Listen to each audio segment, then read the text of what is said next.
네, 안녕하세요, 여러분. 우리 다시 온라인에서 잠깐 만나게 되었고요. 오늘은 우리가 등교 수업 때 하지 못한 부분, 바로 통일의 필요성과 그리고 도덕적으로 왜 분단이 해결되어야 하는지에 대해서 이야기를 같이 해보려고 합니다. 네, 그래서 교과서는 116쪽부터 117쪽, 그리고 학습지는 17번이고요. 오늘은 학습지 위주로 이제 진행을 하겠습니다. 그리고 완료를 표시 당연히 누르고 오셨죠? 네. 일단 토론에 대해서 이야기하기 전에 우리나라 국방비 순위부터 한번 알아보려고 해요. 보니까 몇 위에 속하나요, 우리나라? 네. 6위 나와요. 거의 뭐 전 세계 수많은 나라 중에서 6위라면은 아주 상당한 비율을 차지하는 거겠죠. 자, 그 국방비가 어떤 이유 때문에 이렇게 늘어났을까요? 네, 이렇게 GDP 대비, 그러니까 우리나라의 총 생산 대비 이렇게 순위가 높은 비율을 차지한다는 것은 되게 궁금하기도 해요.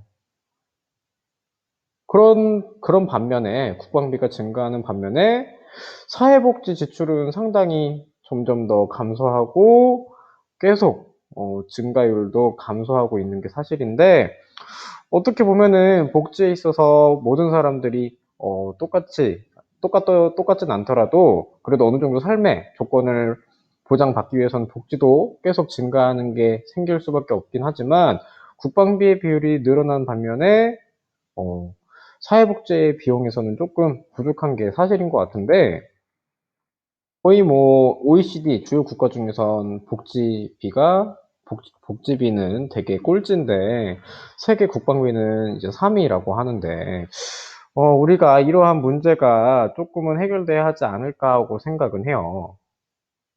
자, 그래서 우리가 이러한 이야기를 시작으로 통일이 어떻게 국방비 그리고 복지비와 관련이 될까 하고 이야기도 하면서 일단 배움지 첫 번째 빈칸을 채워보려고 해요. 자, 일단 통일은 이 동북공정과 관련이 되어 있다고 합니다. 자, 동북공정, 즉 중국이 우리나라의 역사에 있어서 자신의 역사로 바꾸기 위해서 동북 지역을 이렇게 자신의 역사로 편입시키려는 그런 사업을 동북공정이라고 하는데, 우리나라는 고조선부터 조선시대까지 계속 북한과 같은 역사를 공유를 해왔죠.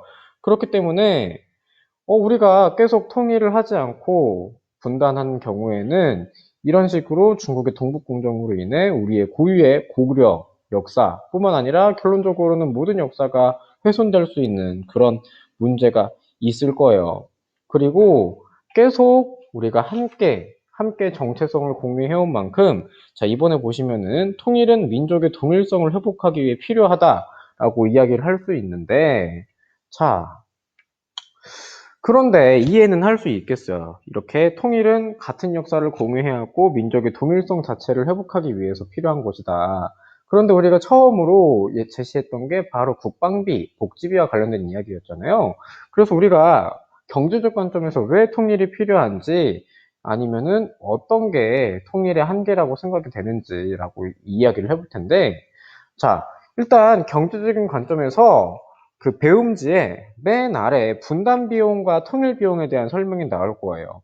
자, 보시면은 경제적인 관점에서 이야기를 할 때 이 용어부터 알아야 되거든요. 자, 분담 비용이란 이제 분단을 유지하기 위해 발생하는 비용이에요. 그래서 남북한 사이의 갈등, 현재 상태로 인해서 발생하는 유형, 무형의 지출이라고 하는데, 군사비, 이념체제 유지비, 외교 행정비 등등이 포함이 되고 사회 전 영역에서 발생하죠. 그래서 당연히 소모적, 다시 소비를 해서 되돌아오지 않는 소모적인 비용이라고 합니다. 자, 그리고 반대로 통일 비용은 이렇게 통일 이후에 이제 생기게 되는 거예요. 그래서 분리되었던 두 체제가 경제를 통합한 후 양쪽의 경제와 생활 수준이 같아지기 위해 투자해야 할 비용으로서 이제 통일한국의 미래를 위한 투자 비용인데, 이렇게 분담 비용이 더 크다고 주장하는 사람들은 당연히 통일을 하자라는 주장이겠죠. 그래서 아까 이야기했던 것 중에 복지비에 조금 더 금액을 더 늘리고 우리가 군사비에서 조금 더 지출을 아껴서 통일을 함으로써 분담 비용을 줄이자라는 주장이 있을 수 있겠고, 통일 비용은 어떻게 보면 국방비를 계속 씀에도 불구하고 오히려 통일 이후의 삶을 회복하기 위해 드는 비용이 더 많을 것이다. 그러므로 인해서 통일에 약간 부정적인 입장을 표현할 수 있는데, 자, 분담 비용과 통일 비용 중에 어떤 것이 더 크다고 생각하는지를 한번 생각하면서 수업을 들어보시면 될 것 같아요.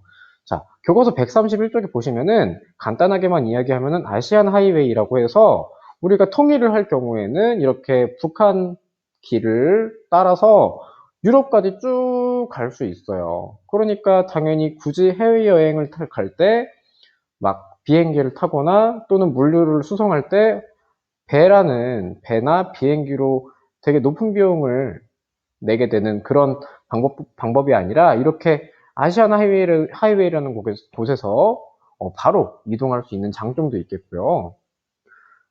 자, 그리고 남북한 광물 자원에 대한 잠재적 가치를 봤을 때 우리 남한은 거의 뭐 광물 자원이 없음에도 불구하고 북한은 되게 엄청 많죠. 모든 게.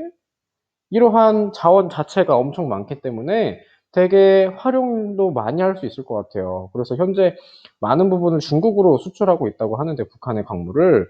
근데 통일할 경우에는 이러한 광물 시장도 우리가 같이 공유할 수 있게 된다는 것이고, 그리고 침 로저스라는 분은 통일 한국 자체가 북한과 함께 하게 되면은 많은 국민소득도 미국이어 세계 2위가 될 것이고, 그리고 북한의 값싸고 풍부한 노동력으로 인해서 천연자원, 이런 것까지 다 합쳐져 가지고 아주 많은 경제적인 이익을 얻을 것이다 라고 이야기를 하는데요.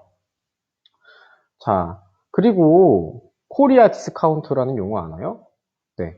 우리나라의 남북 주요 문제가 생길 때마다 우리나라의 기업 가치가 떨어지는 그런 문제와 관련된 게 바로 코리아 디스카운트인데, 이렇게 각종 이슈가 생길 때마다 우리나라의 기업 가치는 계속 떨어지고 있어요.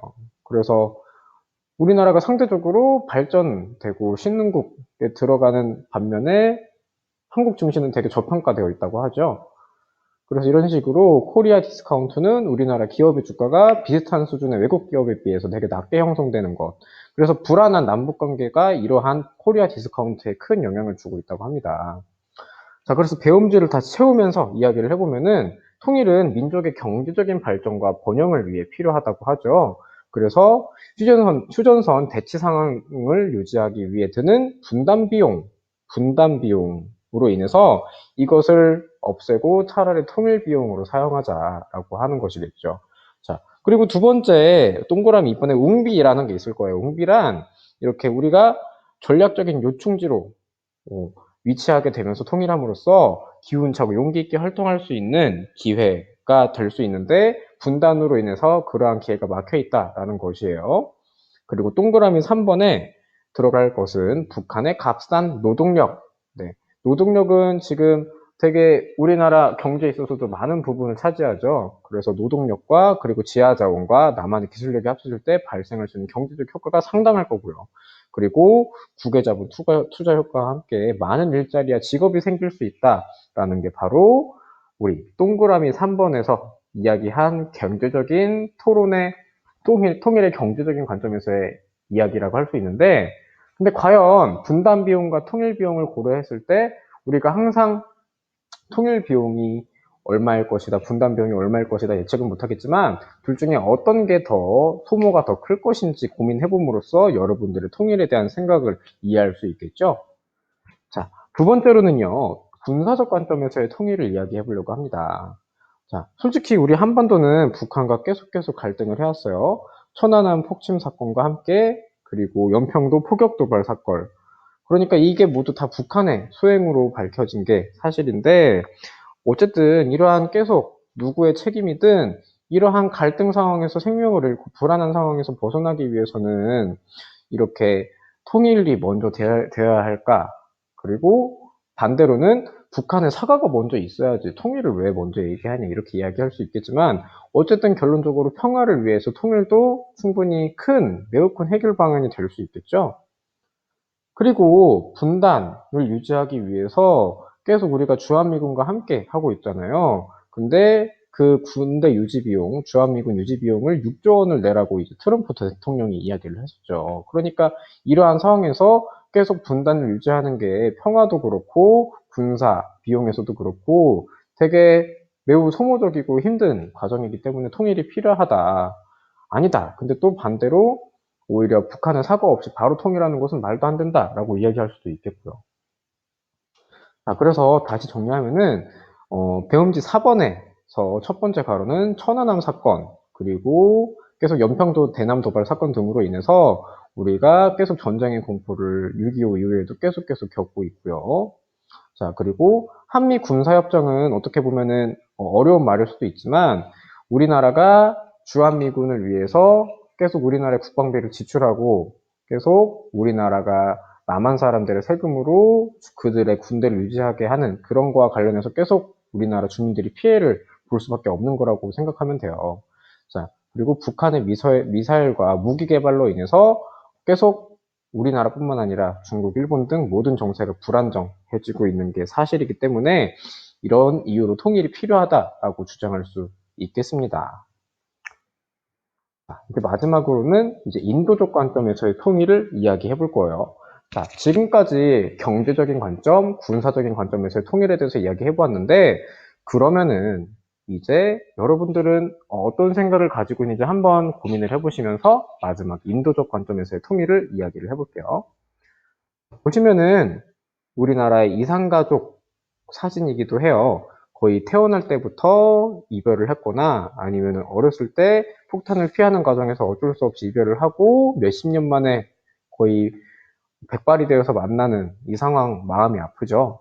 그래서 이산가족은 현재 생존자는 6만 명인데 사망자도 6만 명 정도에 속하고 사망자가 더 많은 게 더 마음이 아프죠.